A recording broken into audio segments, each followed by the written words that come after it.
अस्सलाम वालेकुम स्टूडेंट्स। पिछली क्लासेस में हमने वॉवल्स और कॉन्सोनेंट्स पढ़े थे, फिर उसके बाद ए एन का कॉन्सेप्ट पढ़ा था। उम्मीद है कि ये तमाम जो हमने टॉपिक्स पढ़े हैं पहले, ये आपको बहुत अच्छे से समझ में आ गए होंगे। आज हम साउंड ऑफ वॉवल्स पढ़ेंगे, यानी कि वॉवल्स की साउंड क्या क्या होती हैं और किस तरह से वॉवल्स के साउंड को बोला जाता है, वॉवल के साउंड को समझा जाता है। आज हम इस क्लास में सीखेंगे। तो चलते हैं अपनी क्लास की तरफ। तो प्यारे स्टूडेंट्स, अब हम सीखेंगे साउंड ऑफ वॉवल्स, यानी कि वॉवल्स की आवाज, ठीक है, ध्वनि। अब देखिए हमारे पास मेन 5 वॉवल्स लिखे हुए हैं, ए ई आई ओ यू। वॉवल्स को हम कॉन्सोनेंट से किस तरह से अलग करते हैं, इसको पहले समझते हैं। देखिए, आप जब वॉवल्स को बोलते हैं ए ई आई ओ यू, तो हमें साफ साफ इसमें यह पता चल रहा है कि वॉवल्स जो लेटर्स हैं ए ई आई ओ यू, इसमें सिर्फ और सिर्फ एक ही लेटर का यूज हो रहा है। यानी कि वॉवल्स जो हैं ए ई आई ओ यू, ये किसी और लेटर या किसी और कॉन्सोनेंट के मोहताज नहीं हैं।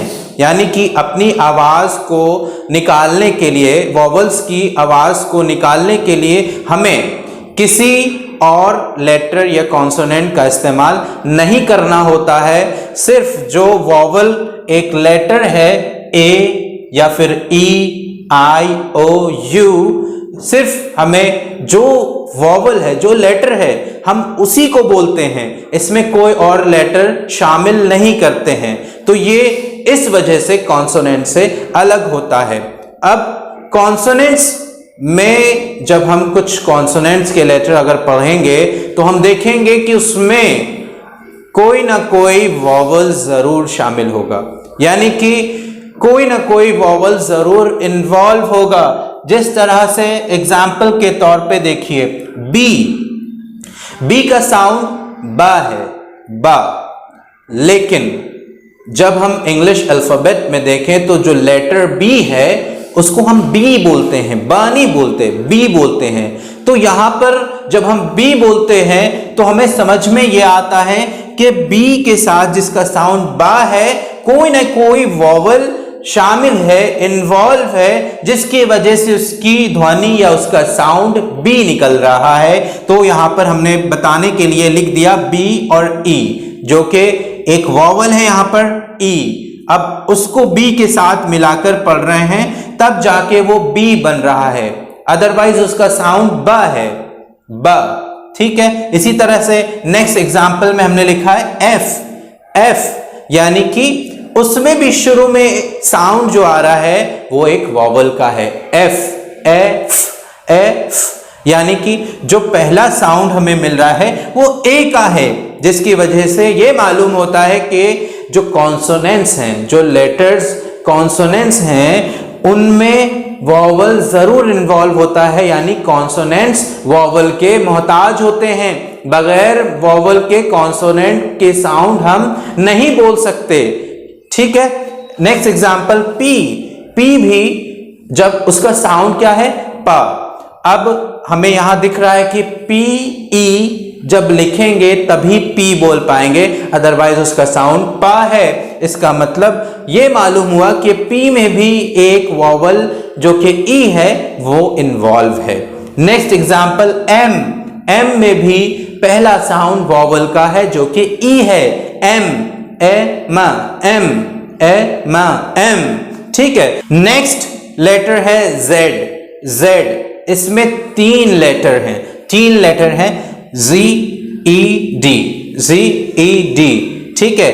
जेड, जेड बोलते हैं और कहीं कहीं जी भी बोला जाता है। ठीक है। अगर हम जेड बोले तब भी हम देखेंगे तो इसमें एक वॉवल इन्वॉल्व है, शामिल है, जेड या जी ई डी, ई इन्वॉल्व है, तभी जाकर एक लेटर बनता है जेड। ठीक है। अगर हम इसको जी बोलेंगे तब भी उसमें ई इन्वॉल्व होगा, जेड ई जी, जेड ई जी। तो हमें पता चल गया कि जब किसी वॉवल का साउंड हमें बोलना हो तो हम जो लेटर वॉवल में आते हैं सिर्फ उन्हीं को बोलते हैं, लेकिन जब हम कॉन्सोनेंट को बोलेंगे, जो लेटर कॉन्सोनेंट्स में आते हैं, जब उनको बोलेंगे तो उसमें हर लेटर में एक वॉवल जरूर शामिल होगा। ठीक है, बगैर वॉवल के कॉन्सोनेंट का साउंड नहीं बोला जा सकता, यानी लेटर ऑफ कॉन्सोनेंट्स नहीं बोले जा सकते। तो आगे बढ़ते हैं। तो प्यारे स्टूडेंट्स, कुछ वर्ड्स मैंने बोर्ड पर आपके सामने लिखे हैं साउंड ऑफ वॉवल समझाने के लिए। देखिए, पहला वर्ड हमारे पास है ऑनेस्ट। ऑनेस्ट जो कि एक कॉन्सोनेंट से शुरू हो रहा है, यानी कि जो पहला लेटर हमारा है एच, ठीक है, एक कॉन्सोनेंट है। अब हम इसको प्रोनाउंशिएट कैसे कर रहे हैं? ऑनेस्ट। ऑनेस्ट यानी कि ओ की आवाज पहले आ रही है, एच यहां पर साइलेंट है, इस वजह से हम इसको ऑनेस्ट पढ़ रहे हैं। लेकिन हमें यहां पर साउंड का ख्याल रखना है। अगर यहां पर साउंड ऑनेस्ट है, यानी कि एक वॉवल का साउंड है, तो फिर यहां पर हम क्या यूज करेंगे? ए का यूज करेंगे या एन का यूज करेंगे?